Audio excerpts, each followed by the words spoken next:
We got some Thursday night football action tonight. It's Thursday night football. They aren't great matchups. This one looked good on paper going into the season, but Raiders Rams. Yeah, this is what we're looking at here. We're breaking it down for No House Advantage, their pick'em contest where you can hit up to $10,000 in the top contest tonight. We'll have some top picks for you. First, give us a like, subscribe, keep up with all of our shows. We've got DFS offers, we've got giveaways, much more. You want to hit that notification bell as well. That's going to give you alerts when our shows go live. And we have lots of stuff coming up. We get in the middle of NBA season, NHL, obviously, Thursday night football, you name it. And of course, getting you ready for a big Sunday as well. So, what are we looking at in this game? The Raiders are 6.5-point favorites. We're not exactly sure who's going to start at quarterback for the Los Angeles Rams, right? John Wolford is questionable with a neck injury. He's going to warm up, see how he feels. If he can't go, Baker Mayfield may be starting at quarterback for the Rams. So as far as the Rams go, there's a lot that will be determined in the hour and a half before kickoff tonight. You want to keep an eye on all that. Some of this, though, is relatively straightforward and simple. Josh Jacobs, the running back for the Raiders, he is questionable, expected to play 70.5 rushing yards is the line at No House Advantage. Look, if you want to imagine a scenario where the Rams are winning this game, then you can get a little cute and take the under and leave it off the board. But if you're playing this straight ahead, Josh Jacobs is going to make it to 71 yards. He has been over this number in 4 straight games. Jacobs has been just fantastic, and he's been especially good in the Raiders' wins. They haven't won a ton of games, but in the Raiders' 5 wins, Jacobs has run for at least 109 yards. So if in your mind, and this is what you should be thinking of when you're building these lineups for the NFL. It's not just about the projections. It's about imagining how the game is going to go and putting together 7 over-under props that fit that game script. And if you think the Raiders are going to win, which is what we're going to go with here, we're going over on Josh Jacobs. He's going to have plenty of opportunities to carry the rock. And based on what he has done overall this season, of late this season, he should be just fine.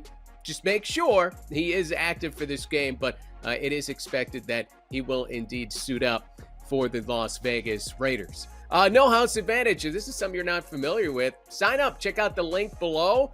If you sign up in that way, when you deposit $50, they'll give you a first match deposit bonus of $50. So take full advantage of that. No House Advantage allows you to play NFL, NBA, when it's baseball season, NHL, you name it. You can play in these pick'em contests, trying to hit some big money. You can also play against the house and take some props. If you get, say, 5 out of 5, you can win up to 21 times your money. So another way to get involved and have some juice in these games. So looking elsewhere in this game, again, I'm looking at the Raiders to win this game, probably going away against the Rams, being how banged up the Rams are just in every way imaginable. Foster Moreau, the tight end for the Raiders, all right? Maybe the one selection here is not going to perfectly fit into that, but 1.5 receptions is the line on Moreau. Darren Waller is hoping to get back in time for next week. Will not be active tonight. So Moreau, look, he's had multiple receptions in 7 of his 9 games. Should be able to get there. Now, look, I'm also going to throw Derek Carr under on the passing yardage. And generally, you want everything to correlate. I'm not going to worry about this too much. We're talking about 261 passing yards is where Derek Carr has to get to, and completing, say, 2 passes to his tight end, who is not a big play threat.